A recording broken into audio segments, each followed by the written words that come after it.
Hi again, everybody, and welcome to Facing the Pain. I'm Jeremy Lambert, and today we're going to discuss UFC Fight Night 103, featuring the return of the prodigy, BJ Penn. You know what? I meant to fuck that up on purpose, and I got it right. That's a true Mike Goldberg right there. You can't even do fucking up correct. I wanted to say the prodigy and the prodigy, and I ended up saying it correctly. So, yeah, we're off to a great start, as always.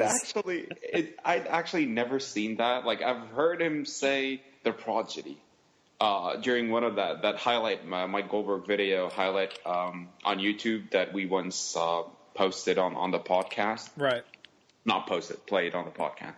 But when I sent you that, there's a 15-minute or maybe 12-minute Mike Goldberg best of. And best of is in between air brackets here, montage that I actually tweeted. So everybody follow me, SammerKD88, and watch it. It's really great. It's a career retrospective on the departing Mike Goldberg. He's still alive, thankfully.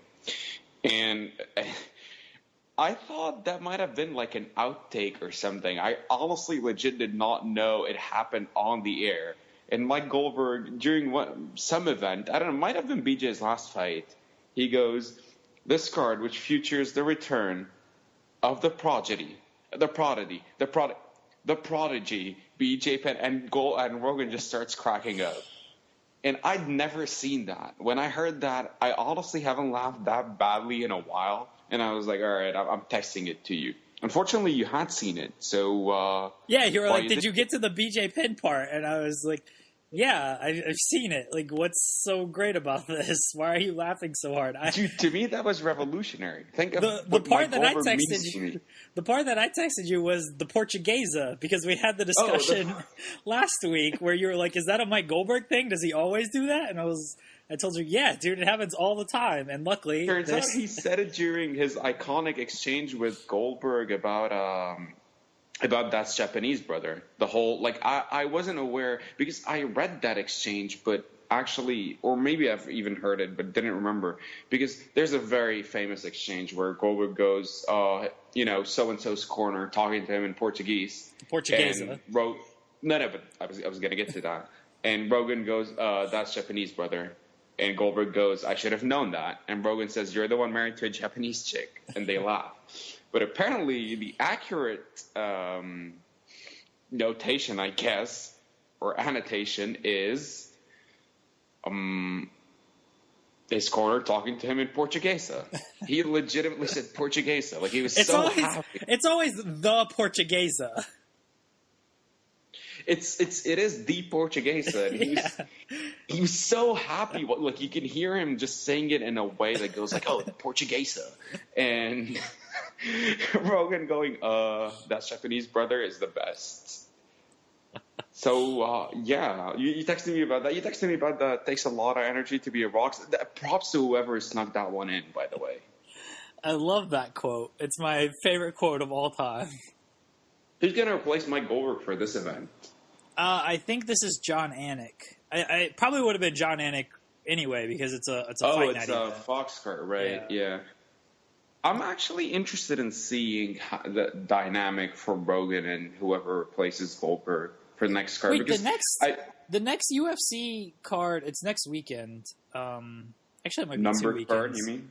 No, Fox card. Dude? Fox card. Oh, okay. It's headlined by Valentina Shevchenko against Juliana Pena. What a shitty headline that is. No offense to those girls, but, like, that's a Fox headliner.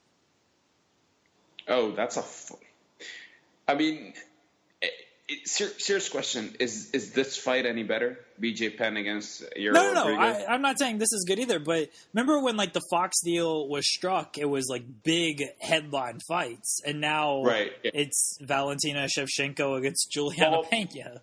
Because with the amount of events they're putting on and with how thin the roster is, you can't afford to have big headlining fights on Fox anymore because then your pay-per-views will suck. I mean, there's a reason they virtually created a whole new division, the women's 145 division, just to have like an okay main event, even though it's kind of a crappy main event, to be honest. But hey, it's for a title fight. Yeah, that's true. That's not until February, so that's still... Yeah, but I mean, the idea, you get what I'm trying to say. Yeah, yeah. Their roster is way too thin for them to put on any really big fights on card. And actually, like, throughout history, other than Velasquez and Dos Santos, which was the first card fight, which was a huge deal that lasted 64 seconds, or it was way shorter than my breakdown and the 1 hour I spent talking about that fight. I'll never forget that.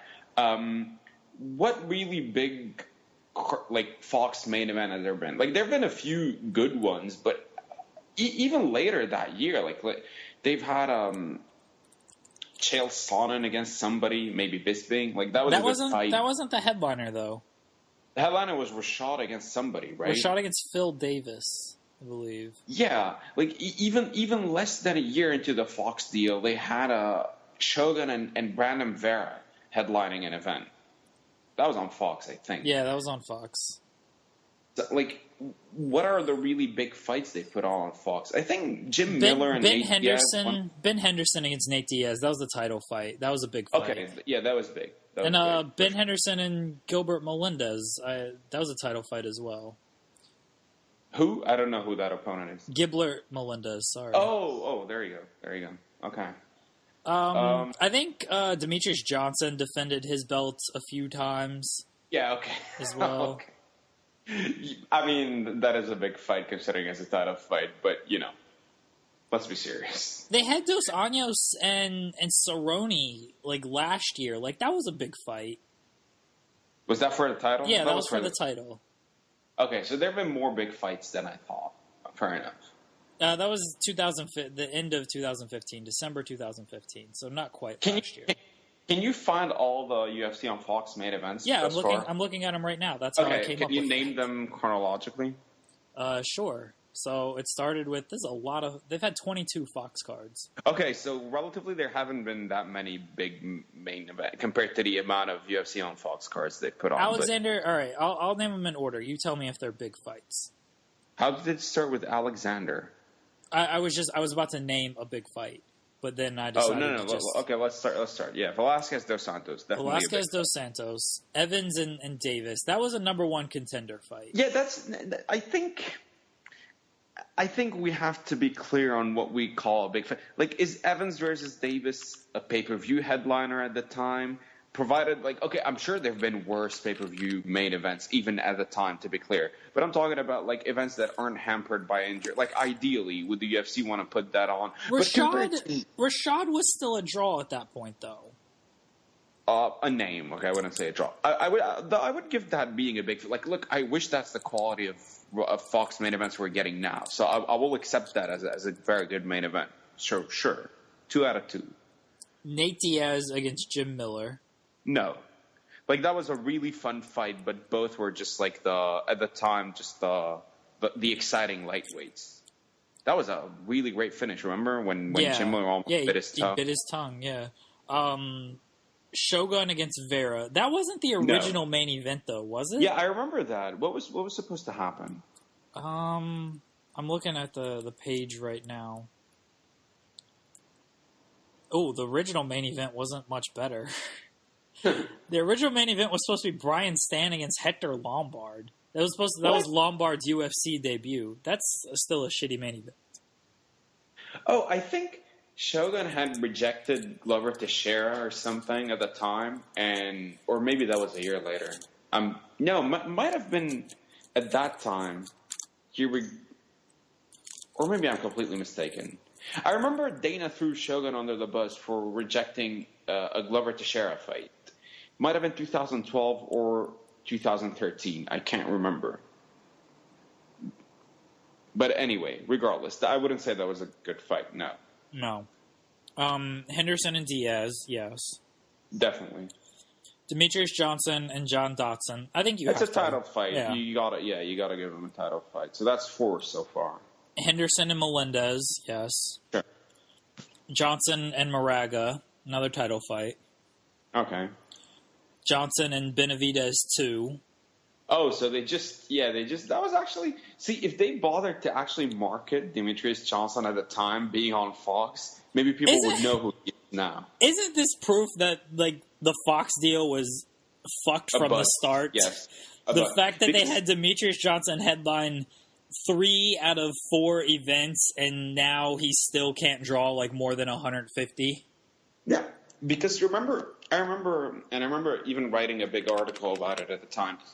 One of the major, well, at least in terms of the analysis at the time, the consensus was one of the major benefits of the Fox card is you're going to forget Dos Santos and Velasquez. That was the first fight they needed to start out with a bang. A heavyweight title fight was never going to be a consistent thing on Fox. But the idea was these really good fighters that people aren't aware who they are and they're not going to draw on pay-per-views, and especially the champions, the lighter weight classes champions. We're going to get the exposure they deserve on Fox. They were going to give them, maybe primetime treatment or like whatever it is, hype packages they do for these events. And Fox were going to heavily promote them, and people are going to become aware of them. Granted, okay, even at the time, nobody was naive enough to think, okay, like every single lighter weight class champion was going to all of a sudden turn into a draw. But the idea, and I still remember Demetrius Johnson was given as an example, maybe not in 2011 when the deal was signed, but definitely later on. Like he would be one of those fighters that would benefit the most from the Fox deal if it had been played right. Except they never bothered to properly promote him. They never bothered to tell anybody who this guy really is. And he was basically like, all right, that's a title fight on Fox. Whatever. Let's just make it happen. And nobody knows who this guy is, even though he is legitimately one of the best fighters in history, I think. Definitely, actually. And one of the most dominant champions there's ever been. Like, Demetrius Johnson is ridiculously good. And I would probably say the most underappreciated fighter in MMA history. Joe Rogan would say the top pound-for-pound fighter in MMA history. But, Joe Rogan can be full of shit. But definitely the most underappreciated fighter in MMA history. Because even those that acknowledge how good Demetrius Johnson is, he never gets the acclaim and the praise when people talk about him, and we're all guilty of this. I'm not just saying people, like myself included, that some other fighters do. Some other fighters that have been maybe even less dominant than he was. Like, okay, very topical example, BJ Penn. He's fighting on this card. Who has a better resume, BJ Penn or Demetrius Johnson? And I don't even think it's close. No, Demetrius Johnson. Like, by far. He's been a much better fighter in terms of results and accomplishments and consistency in his career. And I really don't think it's up for debate. Yet you hear how people would talk about BJ Penn. And first of all, the mere fact that they're aware of him is something. But on top of that, you compare it to the way people talk about Demetrius Johnson, and there's like a huge discrepancy. And it's truly unfair. I mean, we're getting sidelined here, but the idea that, yeah, this is a big answer to your question. Like, yes, the Fox deal has been a major bust. Ben Henderson and Josh Thompson, that wasn't a title fight. It was a good fight, though. I don't know if... Good fight. But the fact that it wasn't a title fight, I don't know, makes me... Verdum and Travis Brown. Not a title fight either. Yeah, no, whatever. Speaking of Travis Brown, I just learned today that Brandon Schaub used to date Ronda Rousey. I never knew that, really? By the way. Oh, you didn't know that either? I thought I was the only one. I looked it up, and apparently it was like common knowledge. Well, she has a type. Yep, crappy heavyweights. Yeah. There you go. Garbage-ass heavyweights. Robbie Lawler and Matt Brown. Not a title fight. Not a title fight. So, I mean, those are, again, compared to this, those are really good fights. Junior Dos Santos and Stipe Miocic. Was that a heavyweight title fight? No, not a title fight. No. But that's a good fight, though. Gustafsson and Johnson. That's why I was saying Alexander Gustafsson earlier. Oh, okay. Like, that's another good fight. That's a really good fight. It's a lot of number one contender fights. And that is cool. To be honest, that is cool. It's not quite what they hyped up at first. And I honestly think Shevchenko and Pena is a number one contender fight as well. It's just... Yeah, but... Because Shevchenko fought Holly Holm on Fox It was Holm's first fight after the Miesha Tate loss.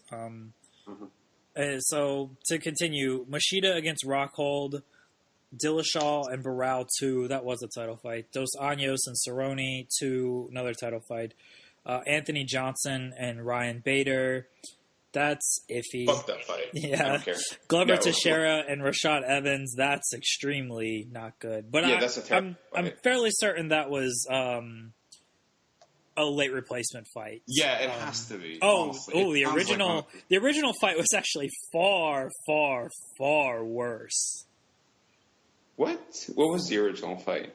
Rashad Evans against Shogun in 2016. Yeah, that's 5 years prior, and that's that fight was supposed to happen. So twice that fight was supposed to happen. Remember, they were supposed to fight for the title when John Jones caught to his knees in shock when he replaced Rashad. So that fight never materialized. 5 years in the making. Strike while the iron's hot. Yeah. Holly Holm and Shevchenko, Carlos Condit and Damian Maia. I remember being so hyped for that fight, and it lasted like 2 minutes. I was pissed. What happened? Oh, Maia immediately took him down and got him in a rear naked choke. Oh, I don't remember that at all. Condit got submitted that quickly? Oh, yeah, under 2 minutes. It was amazing, honestly. It's still amazing that Damian Maia can't get a fucking welterweight title shot. I know they're going to do Tyron Woodley and Stephen Thompson too. Maia has got to fight these guys. I really don't want Maia to fight and lose because he's 37 or 38 now. Oh, he's 39. This guy is amazingly consistent and good considering his limitations. Yeah. I really like Damian Maia. Yeah, I want to see... He hasn't lost at welterweight. This is why I want to see him... or maybe he has. He lost to... He lost a split decision to Jake Shields, and then he lost to Rory McDonald. That Rory McDonald fight was really good, though. I remember that. And the Jake Shields fight... I do remember that as probably could have gone either way. Fight was terrible. Yeah. Though, then again, Damian Maia versus Jake Shields stylistically sounds like an awful fight. Because... I actually remember that. I remember the UFC thought or hyped it up to be a grappling clinic. And that's not what happens when two fighters like that fight. You know what I mean? They're not going to trade scrambles on the ground or anything, especially with Jake Shields being such a top heavy. His grappling is so top heavy and top based. Unlike most jiu-jitsu fighters who, in the words of Mike Goldberg, are not used to being on top. Yeah, they're not comfortable being on top. But, everybody knew that this fight would either be, a terrible striking battle, which I think to an extent it was, if my memory serves me correctly, or, somebody would get top position but would struggle to sort of really make inroads there. But I just find this funny.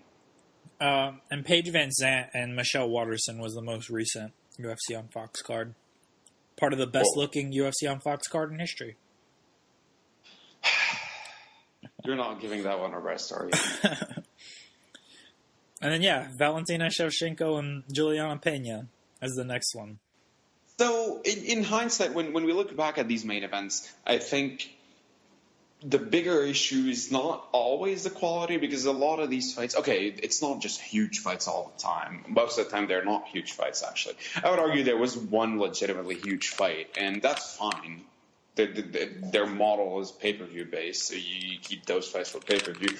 But there were some big fights, some good title fights. The problem, for the most part, has been promotion and how UFC on Fox cards became just throwaway cards. Like at this, remember, like at this point, they're no different to the UFC on FX cards or whatever. But do they still put those on? By the way, No, UFC on FX? it's all Fox Sports now.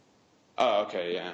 But remember back in the day, like UFC on FX cards were like sort of like the inferior throwaway card in terms of quality, where you put on just a bunch of exciting fighters, but that aren't really names. So, yeah, UFC on Fox could have been should have actually been a much bigger deal than it ended up being. But like a lot of UFC things, that's the thing with the UFC, they haven't evolved one bit. They've been following the same formula for years. And in spite of all or some of the added exposure, they've really failed to capitalize as much as they should have. And everything else that they claimed would be a big deal, like international expansion and shit like that, turned out to be world fucking domination. World fucking domination turned out to be completely futile and worthless, honestly. Like, these international cards, remember there was a time where, like, every card was an international card? I don't even know if they're still doing that. But I think they're canceling shows in the U.S. now because they can't get a halfway decent card put together that's going to draw. They legitimately just canceled a show in March. I don't know what was supposed to headline the event, but they canceled one in Canada that was supposed to take place. They've canceled a lot of shows, it feels like, because, March 3rd in Las Vegas, they were supposed to have a show, and they, I guess, couldn't get anything together for it. It's already their second canceled show of the year. Sports killers, the lot of them. It's hard to talk about any of the failed UFC projects without mentioning the Reebok deal, because that's that's the 5-year most deal UFC thing. What's that? That it's a 5-year deal. We still got like 4 more years of this. Yep. They got colors now, at least. You can pick from red, yellow, green, or blue. I'm fairly certain those are the only colors you can pick from. Think about that. Think about how dumb that is. I've never seen. Honestly, I don't think I've seen a major deal in any avenue, sports or otherwise, that took such obvious step backwards and it's just completely inexplicable. Since day one, it sounded like a terrible idea. That's the thing. It's not like the Fox deal. The Fox deal, it turned out to be a missed opportunity, but that was due to mismanagement, to lack of good promotion, whatever. But in theory, at first, it was a very good idea. I still argue, for the most part, it might have. It's hard to say it's a complete failure. It's just like a big. So maybe bust is an overstatement, but it was a complete missed opportunity. But the Reebok deal is just incompetence all around, including from Reebok's end. And it turned out to be a train wreck, a complete disaster in the words of your president-elect. The worst ever. Seriously, if Trump wants to talk about a deal being the worst ever and a disaster, the Reebok deal is it.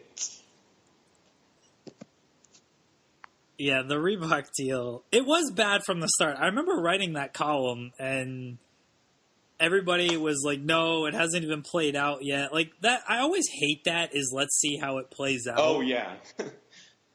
That's fine. I understand that. And if I was wrong, I have no problem admitting that I'm wrong. But you can see things. You know what I mean? The signs are there. Yeah, you don't have to. Really easy stuff. Yeah, you don't have to be a genius to just recognize things that.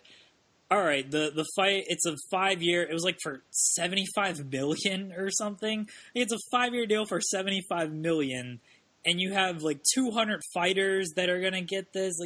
The money just clearly isn't there for all these people. The math just didn't add up. The math alone made it just the fact that NBA players like one single NBA player, they're signing shoe deals, they're signing 5-year deals for like $100 million, and that's one guy getting all this money. Like, you're trying to split up $75 million over 5 years for 150 fighters. You're looking at this short-sightedly, though. It's not all about the cash. They're paying them in clothing. They're paying them in socks, shoes. You gotta appreciate that. They're getting every fucking penny.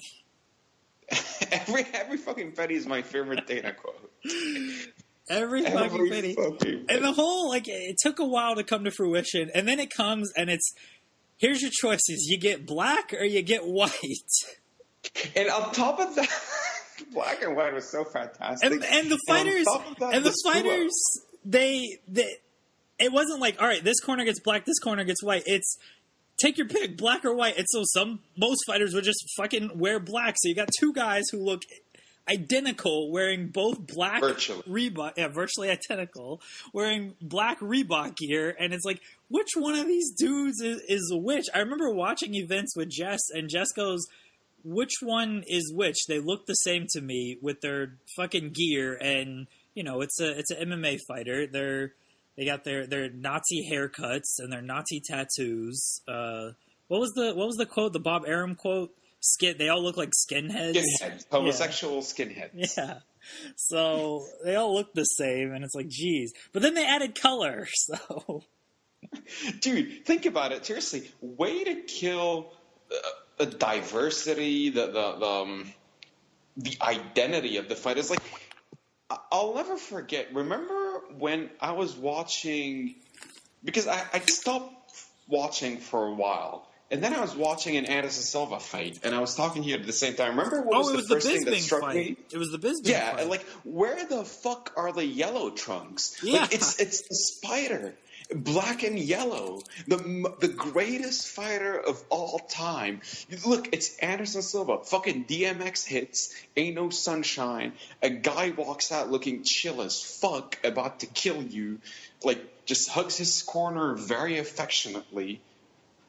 Walks into the cage super relaxed with the black and yellow trunks and kills you. That's Anderson Silva. And then it's like this dude wearing white and black trunks, and it's like, you just killed one of the most iconic, how to put it, they're the most iconic trunks in MMA, right? Other than GSP's tight ass. But other than that, like, seriously, the Anderson Silva black and yellow trunks are like, there's nothing more recognizable in MMA. And back in the day, Chuck's yeah, I was gonna say the Chuck, the blue and white ice trunks were pretty recognizable. So imagine Chuck Liddell having to wear like the shitty white or black trunks. Like, that, it really is dumb. I don't understand who thought that could have been a good idea, and I don't understand the rationale. And I don't know why this pisses me off so much, but it really does. And on top of all of that, the fuck-ups, of course. So Anderson Aldo. Like, and even though it gave us a great segment on this this podcast where we came up with hybrids, including Matt, what did you come up? Matt Weidman. Yeah, Matt Weidman. So, the All-American Hammer. Oh yeah, I remember I came up with the nicknames the next day. I had one for George St. Pierre and somebody I don't remember. Oh God, the rushing Scarface. Yeah, rushing Scarface. That and one the was Spider good. Bones. The Spider Bones is legit though. That's one hell of a fighter. And Gilbert Melendez obviously is something else. I'm not fucking up the Irish map. Remember all the fighters got pissed and they were like, you misspelled my name, or I don't go by. Remember they would call like a Matt like Matthew, and like no one fucking calls me Matthew. CM Punk's was Phil Brooks, and he got pissed about that, of course. Seriously, is there? I really don't think this is even an exaggeration. I don't think there's a better element that captures the overall incompetence and mismanagement than the whole Reebok deal. Do you notice, like, I guarantee, if you've seen anyone on the fucking streets wearing a Reebok shirt, a Reebok kit, then slap them, but even at MMA events, remember you would notice like all these douchebags with Affliction shirts and everything. Yeah, Affliction shirts. I really don't even see people like wearing these Reebok shirts at MMA events. Yeah, because you know why? Affliction shirts, as terrible as they are, they were unique enough to appeal to some people. You know what I mean? Like they had a very, they had a certain style, like in terms of patterns, the designs, the drawings. You could tell an Affliction shirt when you see one, which isn't always a good thing. In fact, it's almost never a good thing. But at least they had their own identity, and it was working. So it appealed to douchebags. Reebok doesn't appeal to anybody. I remember when Dana always used the argument like, "Oh, we're a team sport now. It's like supporting your team when you go out and get a fighter kit." Oh, I remember that. I have my favorite fighters, and I have like walkout shirts. Like I have a Chuck Liddell from UFC 115. Like that was a badass walkout shirt. So I have that shirt, and I have an Anderson Silva one as well. And they're cool because they are unique, but I'm not gonna spend money. But they were also only like $20-$30. These Reebok kits are like $75. I'm not spending $75 on a fighter who fights like 2 times a year, and that's it. You know, you spend money on a team jersey, and you're supporting that team theoretically for the rest of your life. Players change, but that's why you just get your name on the back of the jersey, or you just get a blank jersey. But even if players change, if you have an all-time favorite player, like you still get that jersey of that player. Yeah. But with fighters, I don't know. It just felt weird buying a Reebok shirt with a fighter's name on the back of it when, again, he only fights a couple times a year, and MMA is such a irrelevant sport anyway, to where you're gonna walk down the street wearing that, and people are gonna be like, "What in the fuck are you wearing?" You know, there's no like logo. Look. That's the appeal of team jerseys, is a recognizable logo. Like, all right, maybe you don't know the player name on the back, but you recognize the logo. I'll give you a better example. All right. Because I disagree with Dana about, MMA is a team sport, which is why I don't even like the analogy to NBA, to sports teams. Although you're only basing this on what Dana said, so I understand. But what model do you think is closest to the UFC's model? Probably pro wrestling. Exactly. Look at how much better WWE do shirts. I think most of their shirts kind of are trash. A lot of them, but and they're so way better. Like at least they've made. I'm talking about back. Honestly, when I'm talking about this, I'm thinking about the back in the day. Yeah, the shirts. Austin, the Rock, I don't follow wrestling. NWO shirts. I don't know what like a Dolph Ziggler shirt or some shit like that, or Roman Reigns. Like, okay, no, nobody wants that. I got an AJ Styles shirt that I'm pretty happy with. Who's that? AJ Styles.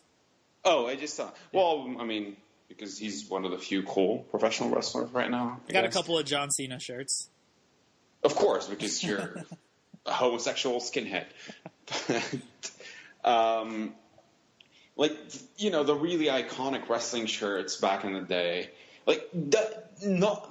UFC have failed to produce even one. And I understand that, okay, UFC is a legitimate sport, blah, blah, blah. Maybe their effort, it shouldn't be as concentrated on marketing their fighters to that extent, especially because in WWE, their wrestlers are appearing on a weekly basis, blah, blah, blah. But I mean, still, in UFC's whole existence, there hasn't been like one product that would make you go like, oh yeah, this is recognized. Like everybody knows what that is. Like you know what I mean? Like a Rock Just Bring It shirt, or like an Austin 316, whatever, with the skulls and shit. Yeah, there's no creativity with any of there's this. Zero creativity. It's just a guy's name on the back of a shirt. And most of the time spelled wrong. Like, so at least now with the Reebok thing. I don't... Yeah, that pisses me off. The production values as well, and their inability to differentiate. We talked about this before. The one time they tried to differentiate an event was UFC 200 and ended up looking like a cage rage event. The one that still pisses me off the most was UFC in Toronto in 2011 because that was a huge ass show. They had like 59,000 people. They did good with what was the original Conor and Aldo card that turned out to be Conor and Mendez.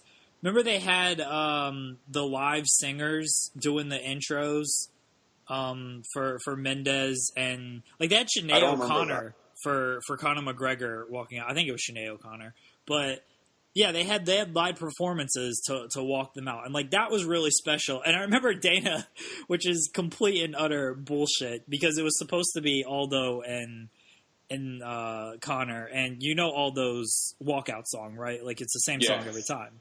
It's Jay-Z, Kanye West, and Rihanna. And Dana's like, yeah, we were going to get them if Aldo was here to perform his walkout song. Sure. I'm sure you were. Yeah, so they did good differentiating that card just because they had the live walkouts. But yeah, we've talked about it before. Like the arena, they all look the same. Like Madison Square Garden. They can't even capture the crowd noise. Yeah. Unless it's in Japan, because there is no crowd noise. But that's the part that like pisses me off the most. It's, I don't know, the UFC, just the idea that they've been doing this for so long and yet they're so inept at it pisses me off.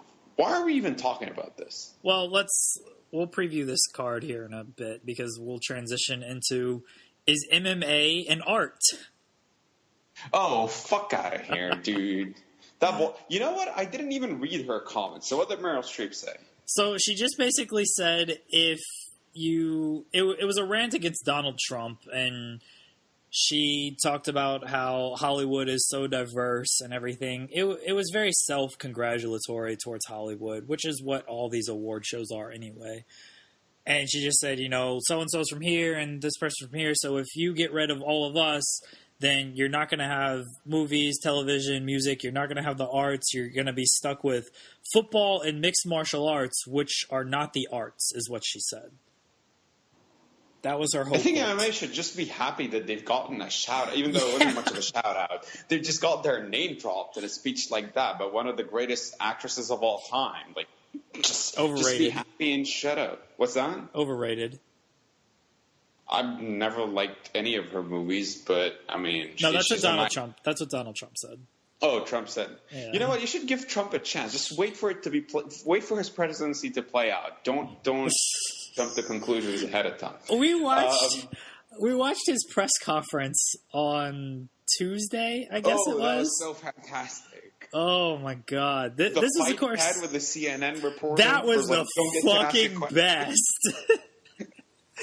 I was cracking up so hard during that. He's like, "No, you can't ask a question. Don't be rude. Don't be rude. Don't be rude" is my favorite part of the whole thing. I think Trump's delivery, and honestly, the way his lips look when he's mad is like the shapes he makes with his mouth and the faces and all are what makes it so hilarious. Just because he looks like a giant clown. I don't know. It's just hilarious. Did you read the rumors about his Russian golden shower fetish? Yes. He's a germaphobe and he hates tiny cameras, okay? So obviously nothing happened.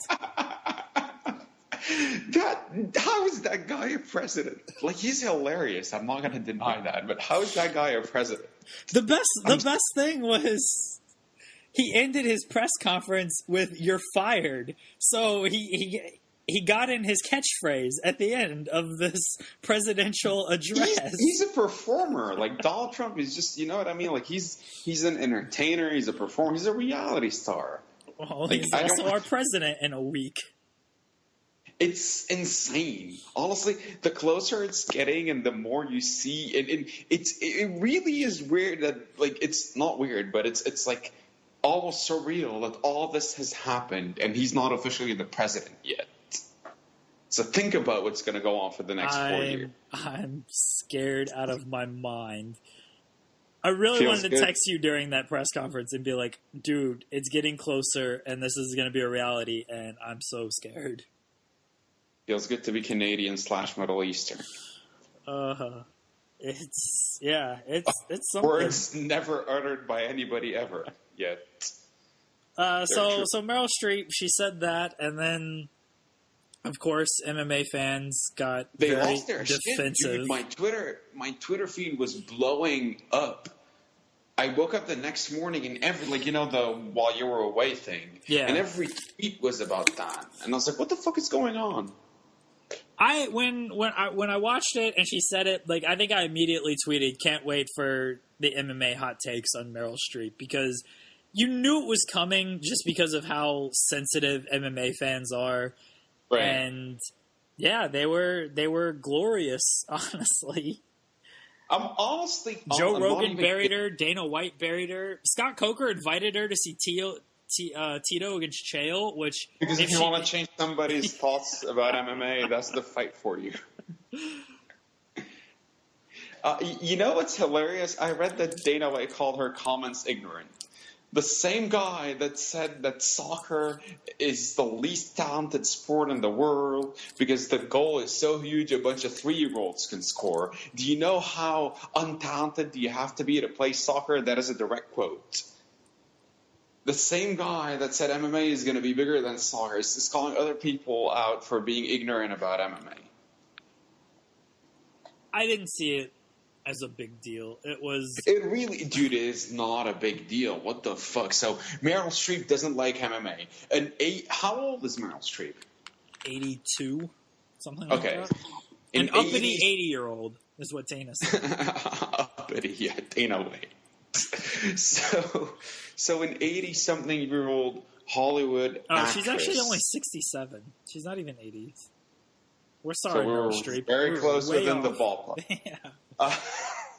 It's okay. So speaking of ignorance, he's been around forever, though. Like I thought 82 was a bit high, but she's not even in her 70s. That's insane. Anyway, good for her. So an oldish Hollywood actress is not a fan of MMA. Alert the media.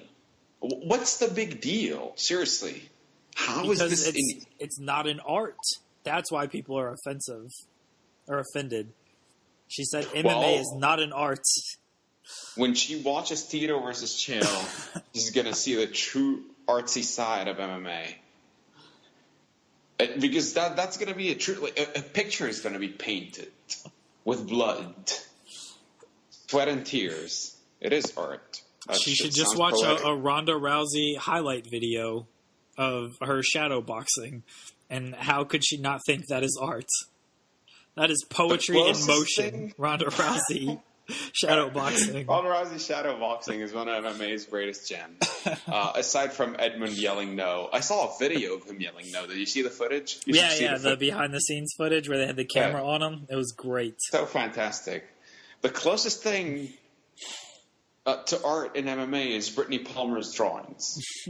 She's a world-renowned artist. Remember that? Yeah.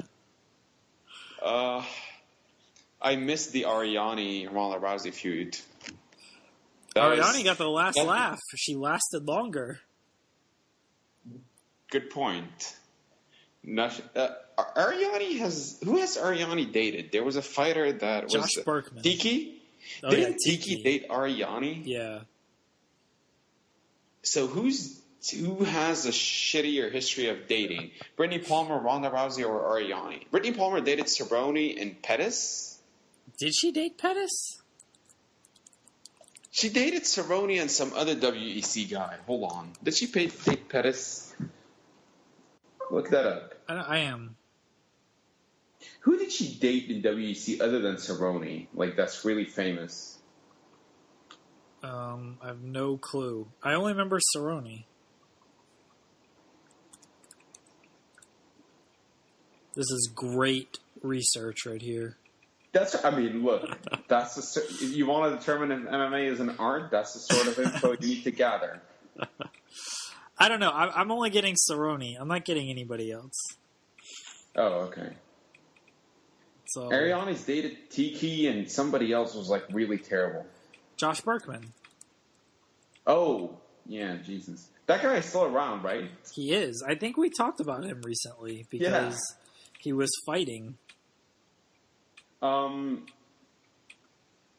would still have to go with Ronda having the shittiest history, especially considering she's still dating Travis Brown. Yeah, that's fair. So, we have a card to preview. Yeah, let's do this. Yair Rodriguez against BJ Penn, the return of the prodigy. You mean prodigy? I don't think Yair Rodriguez is that great, but he's got to fucking beat BJ Penn, right? Yeah. Look, I don't understand why is BJ Penn fighting. That's number one. Truly, I don't. What weight class is this, so we're clear? It is at featherweight. Okay, even better. I don't understand why BJ Penn is fighting at featherweight. BJ Penn hasn't won a fight since 2010. Was that Matt Hughes? Yeah, that was the Matt Hughes fight. So he hasn't beaten somebody good. His last good win was December 2009 against Diego Sanchez. Yeah. That's... And with no disrespect to Matt Hughes, but beating Matt Hughes in 2010, like, yeah, okay. Yeah, that was a way shot Matt Hughes. Yeah. Pretty sure it was like a very early knockout, too. Yeah, it was like 20 seconds in. It was 2 seconds, yeah. Look, I don't know why BJ Penn is fighting. Because he just wants to go down as the best ever. Is that too much to ask? You keep bringing up BJ quotes that I've completely forgotten about. I remember you brought up to the death a while ago. To the and death? I forgot about. I won't stop. I promise you. I'm going to go in there and I'm going to try to kill you. And I'm not joking about this. Yeah. That was the exact quote. BJ Penn, yeah. What? Even though he was once, say it with me, the best fighter based on skill. The best fighter in the world based on skill, indeed.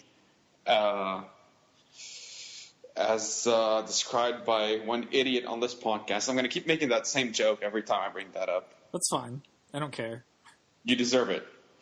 Remember when BJ Penn was supposed to destroy Nick Diaz? Oh, you're... Okay. Touche. I was way more unbearable about that than you were. See, the one time in my life I was complimentary towards BJ Penn, that's what I get. Yeah. Seriously, you were so...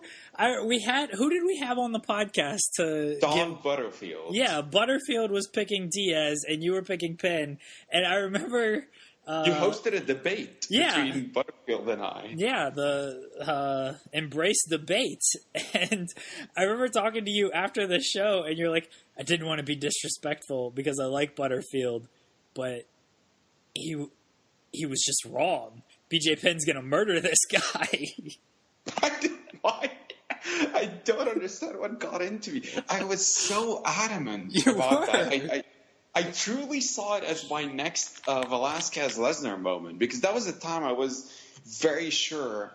I remember, I still remember the fights where I called everybody an idiot for thinking they'd be close ahead of time. I remember Machida Couture was definitely one. I was unbearable about that.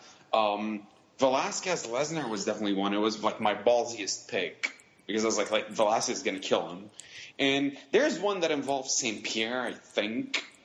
But I don't remember which one, and maybe maybe one more fight because I clearly think there's one more, and I was right about all of those, but Jesus, this one kind of erases, they cancel each other out. Like every pick that I was right about is erased by this because I remember the fight was announced months in advance. I went. Well, maybe not months, but whenever it was announced, I tweeted, BJ Penn is going to outclass Nick Diaz. And one of the 4-on-1 writers, I don't remember who it was, responded in every facet of the game. And I was like, I even tweeted back, I was like, I don't think people understand how uncompetitive this fight is going to be. For some reason, I still fail to understand why or how. I was just sure BJ Penn is going to, like, completely outclass him. Like this is not even close. Like, Nick Diaz is not even going to touch him. And, yeah, he touched him a lot. Like, really a lot. He made BJ Penn look old and slow and silly. I remember BJ won the first round. Yeah, he won the first round. And I wasn't very happy. I just remember, like, yeah, that's a little too close for comfort.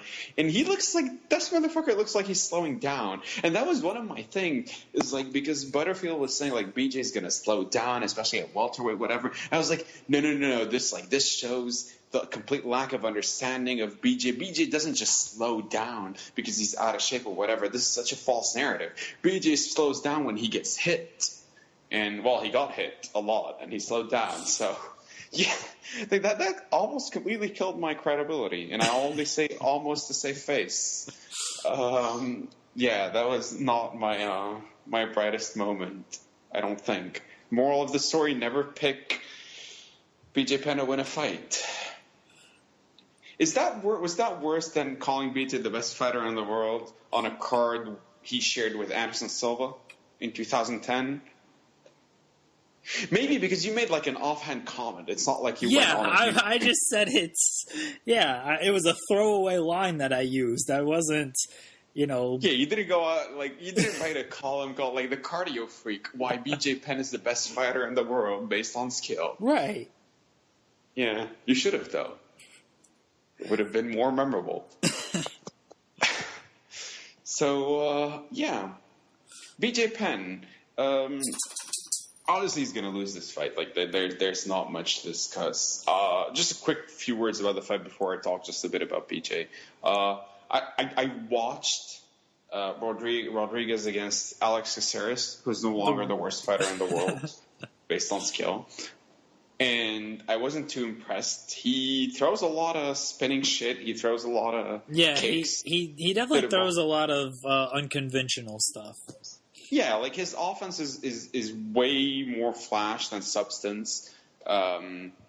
We kind of talked about it. We alluded to this when we talked about Anthony Pettis, about how it's always a bit risky when the foundation of your offense is like flashy high-risk strikes, but there's little fundamentals behind them. And that's sort of what I get with Rodriguez. Like, he's good at overwhelming you in that sense. The fact that it was a split decision is complete bullshit, by the way. Like, I was shocked when because I was expecting, like, I looked at the result before I watched the fight, and now I was watching the fight, and I was like, wait, what? How was that a split decision? I'm pretty sure I had Rodriguez winning four rounds out of 5. Granted, like, after a certain point, I wasn't paying too much attention, but still, that was complete bullshit. Anyway, yeah, he throws a lot of body kicks. He throws a lot of flashy stuff as well. His offense is very kick-heavy. His boxing is, whatever. The problem is, like, yeah, in his prime, BJ had one of the greatest chins MMA's ever seen. I still don't remember ever seeing him get knocked down. Maybe in his like fights after he got washed up. Maybe what happened during these fights? I don't remember. Did he get like just crushed? Yeah, Frankie Edgar destroyed him. I actually don't think Roy McDonald knocked him down. He just beat him up for 15 minutes. But Edgar. Yeah, I don't remember if he got officially knocked down because I think Edgar more took him down than knocked him down, but he beat the shit out of him way worse. Oh yeah, like BJ getting beat up on the ground. We've seen that even in his prime. It happened. But in fairness, there was only like one guy. Yeah, there's the Matt Hughes fight, the second one where BJ allegedly hurt his rib. Matt Hughes took him down, got him in a crucifix. But other than that, like, George St. Pierre was the only one that really like put it on him. But then it went south with the Diaz fight, and he became a punching bag. Even when Edgar, the first Edgar fight was an absolute robbery, but the second one, even though Edgar dominated, he didn't necessarily beat him up. Did he really dominate? I didn't think Frankie that cocksucker had anything on him. Well played. Well played. Damn, that threw me off. That's one of my favorite cornering moments ever. Joe Rogan's discussed while talking about that moment because Joe Rogan, like, he used to love him some BJ Penn. And yeah, like after the fourth round, BJ's corner saying, "BJ, that cocksucker has nothing on you." Like Joe Rogan repeated that. Maybe he didn't mention the swear word. I don't know, but he basically like repeated it with disgust. Like this isn't the kind of advice he needs. Blah blah blah. Like he was really could see how emo he was.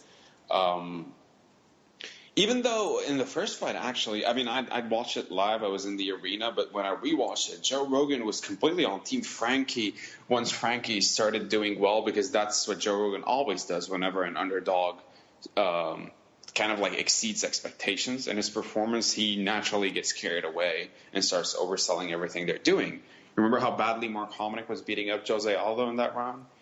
Every punch on the ground was, "Ow! He hurt him!"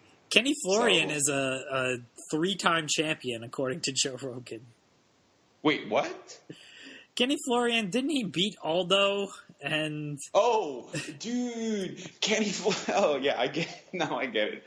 Oh, the Aldo Florian fight is the worst. I think it's in terms of maybe Edgar Aldo won. I think that might have been Joe Rogan's worst performance ever in terms of completely. Really, really swaying things in a fighter's favor, especially because I didn't think that fight was even close. But Kenny Florian and Aldo, yeah, that fight. It's really, I've completely forgotten actually. All I remember from that fight was the comment about the fourth leg kick killing you and stuff. But I'd completely forgotten about Rogan's performance in that fight. Good call. You're reminding me of a lot of stuff this podcast. Actually, one fight I would also mention, even though I do think the underdog won that fight, was Shogun Machida. I think Shogun beat Machida that fight, and it was definitely a bad decision. But because remember at that time Machida had that aura of like being untouchable, like nobody can punch him in the face. Like, what do you do against him?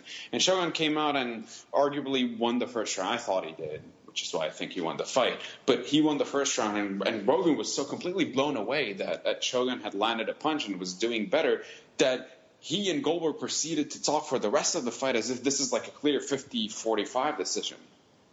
And that was one of the few times where I'll admit I was kind of, and my bias towards Shogun also helps. He's maybe my second favorite fighter of all time. But that also like kind of swayed things from my perception. When I rewatched it, I gave Machida rounds 2 and 3, and Shogun 1, 4, and 5. But yeah, they were just ignoring everything Machida was landing and just completely overblowing whatever Shogun was doing. That's I think always been Rogan's main problem, other than really loving him some BJ Penn. So just back to BJ Penn really quickly. Yeah, he's definitely underachieved. He's definitely the most overrated fighter of all time. Maybe Dan Henderson gives him a run for his money. But there's no fighter whose losses people have struggled to accept the way they did for BJ Penn. At least when Dan Henderson loses, he loses. Like, okay, whatever. Even some of his wins people say should be losses. A lot of them, actually.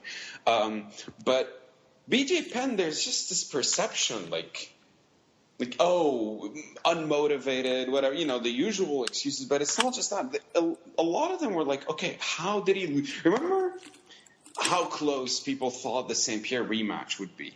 And look, I don't blame anybody, to be clear, because their first fight was very close.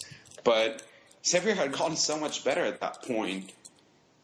Even, I'm not saying, when I say people, I'm including myself, because to me, even today, one of the most eye-opening experiences of my MMA fandom at the time while watching was seeing George St. Pierre pass his guard. Like, the moment he passed BJ's guard, I was like, wait, what? Like, his guard is supposed to be unpassable. Like, you can't do anything about it.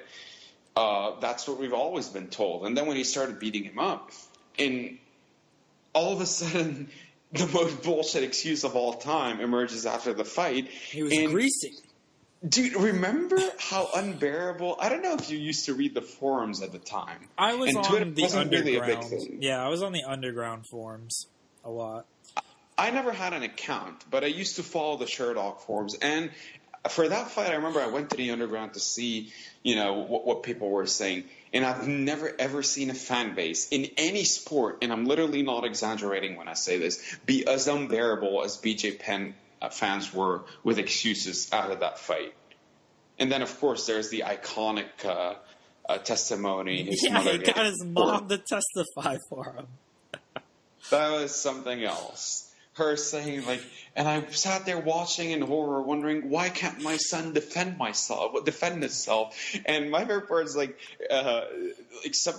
whoever was, somebody that I don't remember who it was, but a person from the commission was like, ma'am, we understand your sentiments as a mother. However, that is not what you saying you're horrified, wondering why your son can't defend yourself doesn't prove anything. He's fighting another hand-to-hand combatant. This shit happens sometimes. So getting his mom to testify. There are few fighters that have, despite being super good, one thing about BJ Penn, he's elite. There is no doubt about that. But that have kind of embarrassed themselves in worse ways than BJ Penn, which is why it's really annoying to see him fight still. I've softened up on him throughout the years, mainly because he's no longer relevant. But it's just sad. Why is this guy still fighting? And on top of that, though, even though I've softened up on him, I have to bury him for this. He has the audacity to call out fighters nowadays who fight for the money. Dude, you were born in a super rich family. All right, and you've made money from MMA. It's easy for you to say and criticize. Notice how it's always the people with the money that criticize other people for wanting money. Yeah, we talked about that with Ronda Rousey and her saying she doesn't fight for the money, which is easy to say. Did? Yeah, we did. I buried Ronda for so many reasons I've lost track, so I'm sorry. Yeah, it's easy to say that when you're making $3 million for a fight. It's easy to say you don't fight for the money, and you've made millions off of fighting. When you've got these guys who are making, $25,000 to show and then to win, you need to fight for the money. Otherwise, you're an idiot. Exactly, and so BJ Penn, who was rich way before MMA, and probably compared to probably the amount of money he made in MMA hasn't really changed his life in any way. He's just born in a rich family. I know he always had that image. I remember one of the Dana White quotes about BJ Penn's he'll fight you in your backyard just to prove he's better than you. Okay, look, I admire that attitude. What's that? The just scrap motto. Just scrap, exactly. I have that. How could I forget? What? Go ahead. Do you remember when he tweeted at John Fitch, when John Fitch failed a drug test, he was like, "You pussy, I became a world champion on a diet of beer and hot dog." Is that really something to brag about? BJ Penn, at least you know what? At least he's a personality, though. I'll give him that. He's gonna get destroyed. I want to see BJ Penn win this fight. Yeah, whatever. I'll be honestly, sure, let him win. He won't, though. Yeah, I don't think he will. If he does, if BJ Penn wins, should Yair Rodriguez just retire? Okay, just go into another line of work. But what about all the money he's given up? If he can't beat BJ Penn, he's not making any money.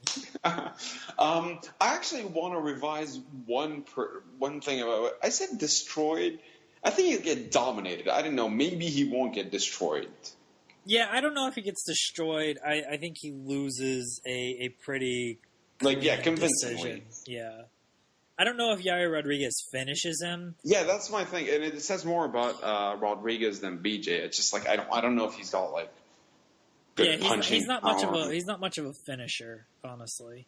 Yeah, so that's why destroyed might be an overstatement. Then again, if BJ does get destroyed, it's really not surprising in any way because he's old as hell. How old is BJ Penn? 39. I wish Mike Goldberg were covering this event so he could call him Baby J at 39. Even though Baby J is supposed to stand for his name, I don't care. Just him saying Baby J when BJ's 39 is pretty fantastic. The co-main event is Marcin Held, the prodigy of Polish MMA, Marcin Held, and against Joe Lauzon. So 2 prodigies on this card. Well, it's not going to be a good night for Prada. Or maybe it will be. I don't even know how good Joe Lauzon is. How old do you think Joe Lauzon is? 34. 32. Oh. That still doesn't feel nearly old enough. Yeah, that guy's hasn't Joe Lauzon forever. been around forever? How is he only 32? And you know what? Honestly, the only reason I said 34, I fully expected him to be even older. But because you asked me that question, I figured, like, okay, he's probably not going to be as old as I think. That's why I went 34. And when I went 34, in my estimation, it was, like, too low. He's 32? He's 32. Do you think he's going to be able to handle the Polish prodigy? I don't know. Like, I kind of like Marcin Held. I've liked him ever since I've watched him in Bellator. I think he's a good fighter. The fact that he just lost to Diego Sanchez kind of says, like, yeah. I think it'll be a fun fight though. Like, Joe Lauzon usually is involved in these. Yeah, he brings it. Yeah, he does bring it. Like, one thing about Joe Lauzon, he was never, like, really good. At no point anybody mistook him for being somebody who's really good, but he's dependable. Like, you can count on him to put on a good fight. I feel like we've done this before with Joe Lauzon, but he's been in the UFC since 2006 when he knocked out Jens Pulver and prevented Lil Eagle from soaring again.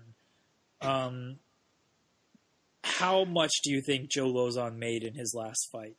He's been in the UFC 10 years now. 55? Total, or 55 to show and then 55 to win?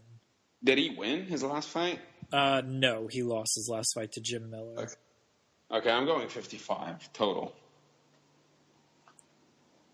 Joe Lauzon, 54. Good job. Oh, that's close. I'm good.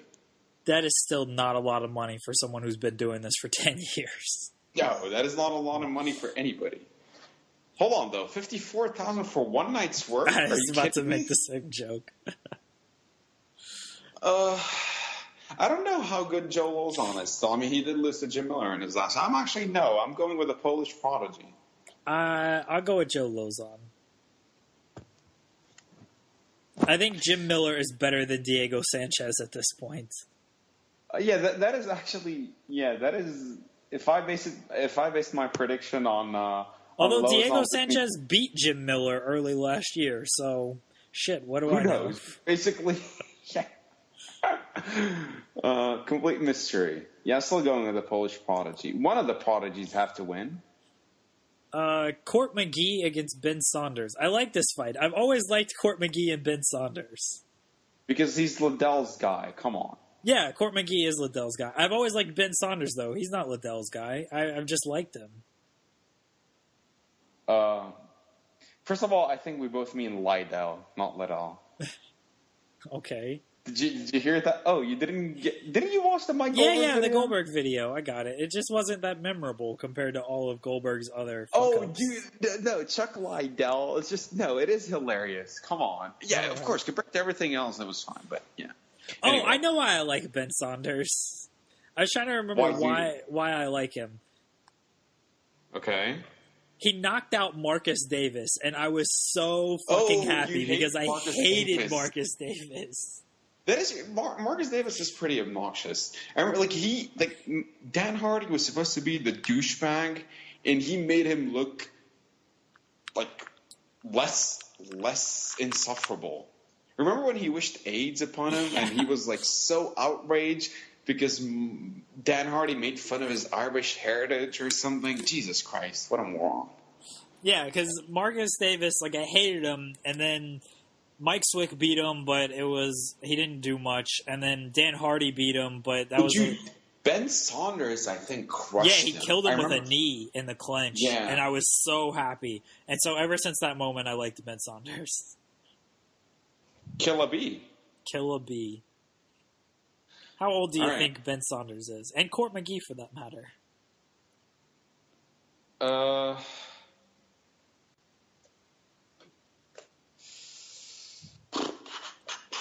Court McGee, I would say, is 33.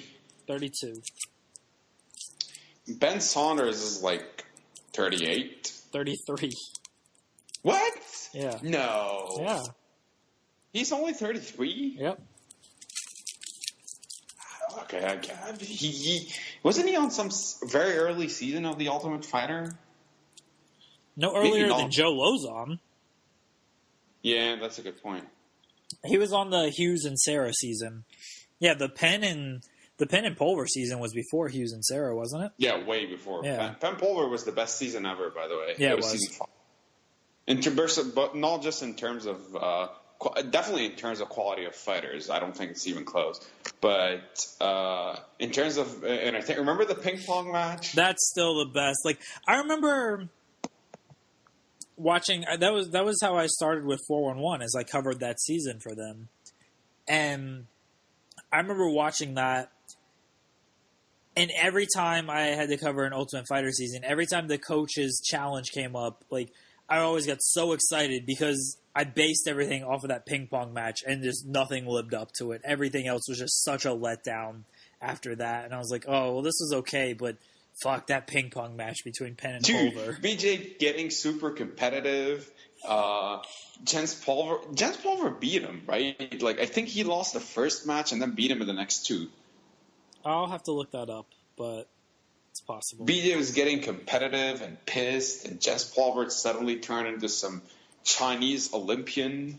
It was great entertainment, and the guys were in the house and just cheering. That was a really good season. Dude, that season gave us "Do You Know Who I Am, Bro?" Yeah. It was it gave us Monster Lobster and the Gabe Rudiger open weight tournament, bitch made Grand Prix. Dude, so many Gabe Rudiger collapsing in the sauna. Monster Lobster, that street fight. Yeah, was the street brutal. fight with the technical triangle. Dude, somebody went for like a flying armbar and he got his head smashed on the concrete or something. Yeah. It was, what a season. Nate Diaz not refusing to back off from Carl Parisian. The atrocity that is Manny Gambirian. It was a good season. The best fighters didn't. Oh, Nate Diaz won that season. Yeah, Nate Diaz won. The best fighter. No, I was going to say the best fighters didn't win, but that is not true. And he was fighting Ray Maynard in the finale, right? No, he fought. Oh, no. Caro's cousin, Gambirian. Oh, he fought Gambirian. Yeah, Gambirian blew out his knee going for a takedown. Yeah, that's true. But yeah, that was a good season. Ray Maynard turned at one point looked to be like the best guy to emerge out of the season when he was fighting Frankie Edgar for the title and stuff. Turns out it was Nate Diaz, which is fair. But yeah, so many good fighters all that season. I think Ben Saunders beats Court McGee. I'm gonna go with Chuck's guy. Actually, I'm going with Court McGee. Okay. And then John Moraga against Sergio Pettis. I actually like the 3 undercard fights on this. Maybe because I've heard of all these guys. Yeah, that helps. I'm going with Moraga, though. I don't think Sergio Pettis is very good. I don't think Sergio Pettis is very good either. I'm going with Moraga. The prelim fights all suck. Except for Amanda Nunes' girlfriend is fighting on one of the prelims. Oh, wait. Her girlfriend is actually a fighter? Yeah. Really? Yes. Nice. Yeah. Okay. I don't know if she's any good. Her record is 6-5, so that kind of tells me she's not. She should walk out to the weigh-ins wearing a lioness mask. Then we'll know who's the balls in the relationship. Well, no one knows who she is because the UFC doesn't fucking promote the fact that Nunes is in a relationship with her. They don't promote the fact that Nunes exists. That's a start. They should have started with that. I hope she wins, though. Let's. I like Amanda Nunes, so I'm gonna. Assume... Oh, I like Amanda Nunes, so I'm hoping her girlfriend wins. Yeah. Yes. So that's a UFC Fight Night 103. Our breakdown for the prelims are fantastic. We hope Amanda Nunes' girlfriend wins. Moving on. No one's heard of these fucking people on the prelims. I'm not going through Come that. on, But who knows? We should always go through the prelims. You know why? To pick fighters based on names? Yes, so that one day, 3 years later, we can make fun of picking Marcus Conor Brimage McGregor's over opponent. Conor McGregor? Yeah, Conor McGregor's opponent because we'd heard of him. Yeah. I'll never forget that. It was Conor McGregor versus some... It was Marcus Brimage. Oh, Marcus Brimage. And it was like, yeah, well, you said we'll go with Marcus Brimage because I've heard of him. And I was like, yeah, sure. We can't do that because I legit have not heard of anybody on these prelims. Oh, then, okay, in that case, that's fair enough. All right. So we should always pick fights as long as there's somebody on the prelims we're aware of. Yeah. Okay, fair enough. So hopefully we'll have another golden Conor McGregor moment in 3 years.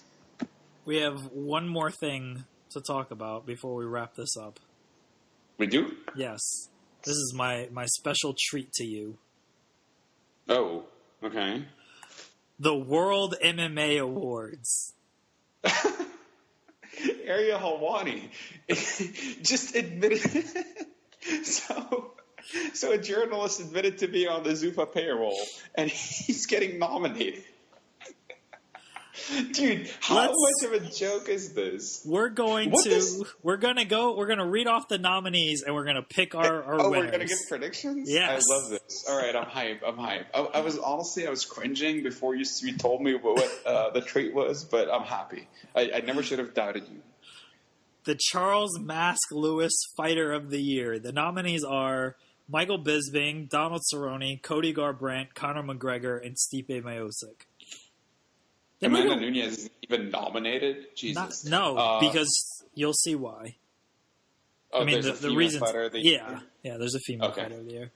I guess Bisping and Conor are the only ones with even a shot at winning this.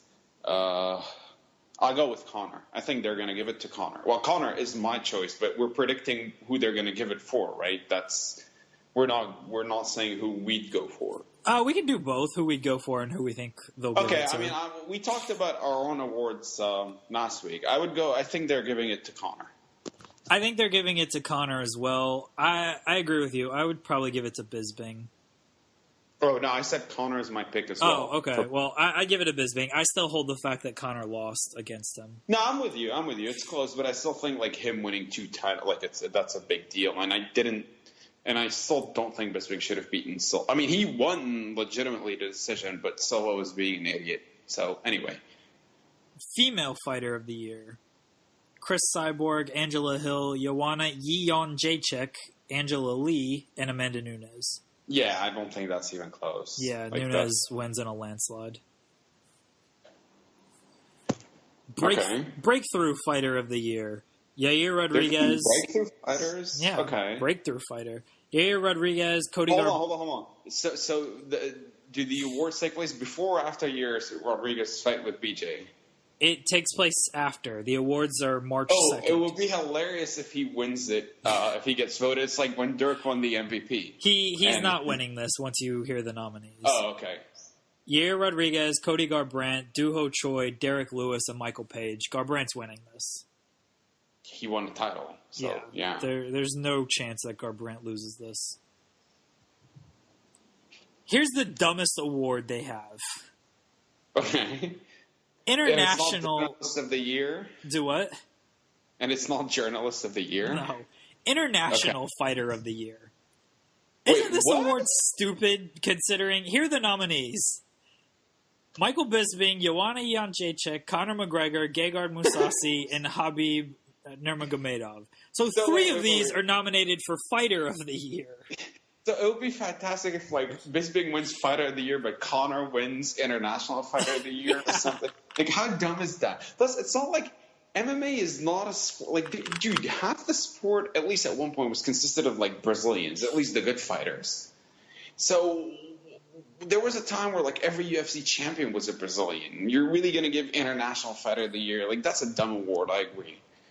I would go with just because it's called International Fighter Award, I would go with Conor because of his impact with Ireland and everything. I don't know. It's just arbitrary if we're attempting to differentiate. I'm going with Habib because it's a dumb award, and he deserves it. Fair enough.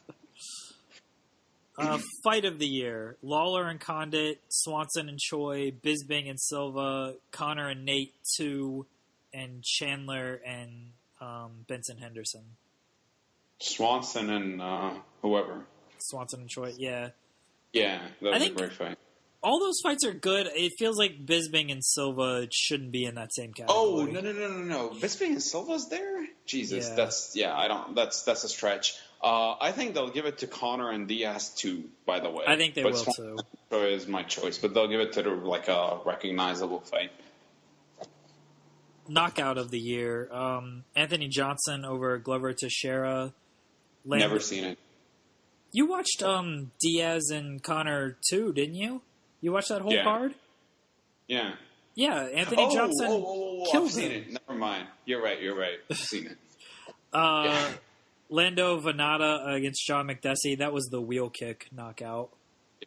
Yeah. Michael Page against Cyborg. That was the flying knee.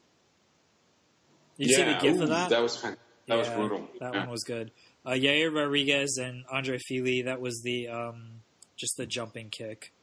And Michael Chandler and Pitbull, which was just a straight right that just cracked him, and that one sounded really bad. Probably Venata and McDessie. I'll go with the spinning wheel kick, but these are always difficult. Yeah. Unless you have something like when Anderson knocked out Vitor, like something super flashy and in a high profile fight. Yeah, that's the thing with that is the one thing with these fights. Like they're good knockouts. None of them are really that high profile. Significant, fights, yeah. They're just really cool looking, but the impact is minimal. Yeah. So I'll go with the coolest looking one, spinning wheel kick. All of that flying knee, I loved it when I saw it. It was great, and he cracked his skull legitimately. Poor Tito. Submission of the year: Rothwell over Barnett. Diaz over McGregor. They're giving it Diaz over Conor. I'm just ending this right now, but continue with Tate over Holm. That's my pick. I still like that submission a lot. That's a really good one. Mackenzie Dern over Montana Stewart. I don't know what that is. And Thiago Moises over David Castillo. Did you say Rothwell? Yeah, Rothwell when he choked out Barnett with a guillotine. Remember Ben Rothwell. Yeah, remember I texted you? I was like, dude, Ben Rothwell choked out Josh Barnett. That is my vote. That gets my vote. I've never seen it, but this is getting my vote. That was that the You've Seen Nothing Yet promo afterwards? Was that this year? Because that's my MMA moment of the year. I don't think that was this year. Was that this year? I'm Googling Hold on, I'm Googling this. Yeah. What the greatest moment, seriously? Oh no, that was 2015. No, I don't. Yeah, I figured that was the longer time. That was after Matt Mitrione. Yeah, I see that now. Yeah, they'll give it to Diaz McGregor. I think Tate over Holm deserves it. Yeah, they'll definitely give it to Diaz over Conor. Comeback of the year. Michael Bisping against Anderson Silva, I guess coming back from getting knocked down. Yeah. Nate Diaz over Conor McGregor. What did he come back from? A close first round? No, he was getting beat up. First round? No, that first round was so much closer than people want to say it was. Oh, I agree, but okay, let's be clear. I think he was down 2 rounds when he submitted him. But how was he down 2 rounds? It was only a 2-round fight. Oh, he was down. Sorry, 1 round, and he was losing the round until he got submitted. Basically, my point is, whatever punishment he endured does not warrant the label comeback. There wasn't that much to come back from. Dan Henderson and Hector Lombard. Yeah, I guess Henderson was getting tagged in that fight. Tate and Holm. That's my pick. Oh, actually, that is an easy choice, dude. Well, the last one is Dominic Cruz' career. That one's pretty good too. Probably Cruz. That is then it's Dominic Cruz. Yeah. It's Dominic Cruz. Upset of the year: Bisping over Rockhold. It's tough to go against that one. Yeah, these other fighters I've never heard of, so Bisping over Rockhold's definitely going to get that. Sean Tompkins, Coach of the Year. Jason Perillo, Dean Thomas, John Kavanaugh, Marcus Marinelli, and Greg Jackson. Going with Edmund.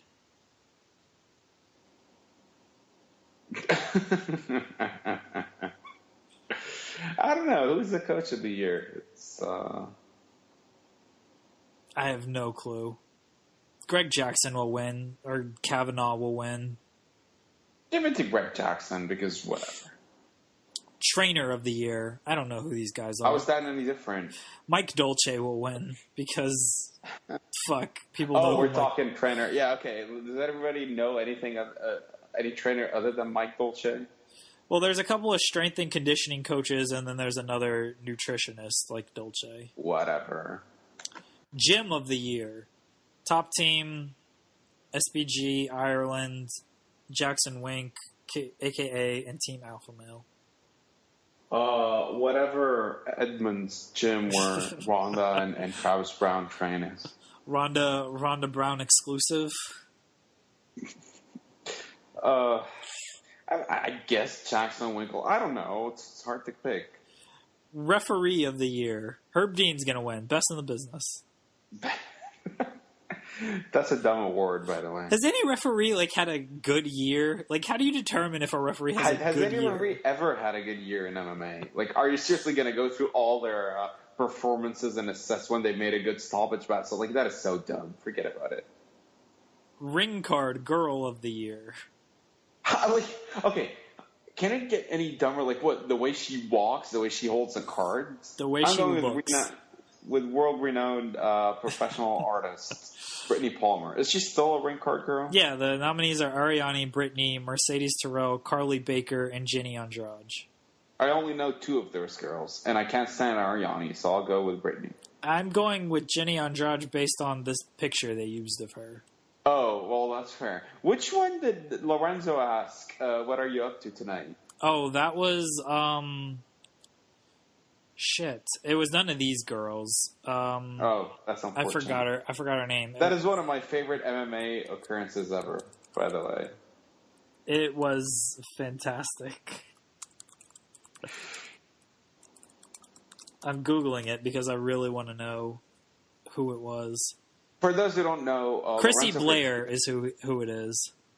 Oh, okay. Lorenzo Fertitta once accidentally tweeted what was clearly meant to be a DM, where he's asking Chrissy Blair, what are you up to tonight? And it was midnight when he tweeted it. So, yeah, and then he deleted it quickly. Lorenzo Fertitta is a married man, to be clear. But then again, he could be just asking her, what are you up to tonight? Because they need to have a very important business meeting about her rig carding. Leading man, Dana White, who's going to win. Scott Coker, who should win. Victor Coy, Mark Ratner, and holy shit, Jeff Nowitzki. Give it to fucking Jeff Nowitzki. The smell test, a.k.a. the eye test. The only way to truly judge if a fighter is juiced. The most intangible test you can possibly think of.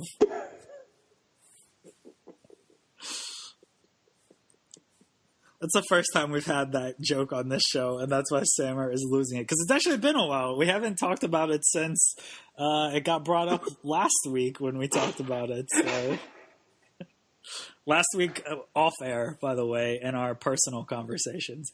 No one's going to get this, and people are just going to be like, why is this so funny to this guy? One person might. He drops the newness tonight. Get ready for 30 text messages tonight to wake up to. You know that's the best part of your Friday morning is waking up to my millions of text messages and you know exactly what they are. I might get up very early Friday morning because I have a breakfast with the lady. So, yeah, send away. But, yeah, that is... I actually do... It's funny because, well, typically when I wake up to text, it's either something has happened, something wacky in the world of sports or whatever, or OKC Thunder, Or if it's all caps, that's my favorite part. If I'm seeing all caps, then I know it's great, and it's the most amount of messages as well.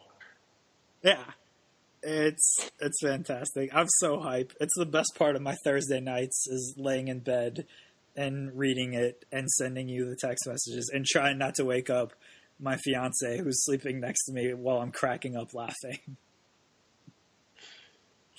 Sounds like we both need a life. Anyway. We do. Personality of the year: Rogan, Jimmy Smith, John Anik, Matt Serra, Brendan Schaub. Joe Rogan. Serra? Seriously, Matt Serra? Yeah, he has his own podcast, so he's the personality. I'm going with Joe Rogan. This year he's been he's been doing things. Analyst of the year: Brian Stan, Dan Hardy, Robin Black, whoever that is, Chael Sonnen. Oh, Jesus, dude. Robin Black is that Canadian emo-looking guy. He is garbage. Okay. He is garbage. Dude, oh, my... That dude is... Ugh. They seriously nominated that guy? Yeah. I've never heard of him. He gets my vote. But continue. Okay. Chael Sonnen and Dominic Cruz. I'll go with Cruz. I think he's really smart. I think they're going to give it to Brian Stan, but I'll go with Cruz. Best MMA programming: UFC Embedded, the institution known as the Ultimate Fighter, Looking for a Fight, the MMA Hour, and UFC Breakdown. I actually like the Embedded series. Like, that's actually good. Yeah, I think it's the only thing on that list worth a damn, so, yeah. Media Source of the Year: MMA Junkie, Fighting, Bloody Elbow, Sherdog, or Flow Combat. I have a question. Let's say a website wins this. Does it become like a feather in their cap? Like, oh, 2-time media source of the year? Like, probably. Really? Yes, it definitely does, dude. As fucking as MMA is, of course it does. You know what? Whoever wins any of these awards should deliver a speech and go like, without MMA, you'll only be left with Hollywood, which is not an art. And then Hollywood is going to go crazy. I guarantee someone says that, and I guarantee no one in Hollywood will give a single fuck. You're absolutely wrong. I can totally see Ben Affleck. Who else? Like, give me some celebrity names. Half the people that own the UFC that have a stake in the UFC. Ben Affleck is an owner, right? Aren't all the Boston guys? Yeah, owners? Affleck, Damon, Conan, like all these people have stake in Wahlberg. Yeah, they're gonna go crazy. Meryl Streep is gonna issue a statement, a rebuttal. Like it's Donald Trump is gonna give his confidence and vote of confidence to the UFC and add to their criticism of Hollywood. This is gonna start a civil war, a Hollywood versus MMA civil war. That should be our next program since we ditched the Four Horsemen thing, which is very unfortunate because that was legit. But we need to come up with a MMA versus Hollywood war. I'm totally fine with this. I can't wait to read your ideas and your messages on these. I already have one, The Expendables. Oh, nice. I love that movie. I bet you do. I shockingly don't think you're joking. Not quite as good as the Fast and Furious franchise, but still pretty good. Oh, God, I hate you.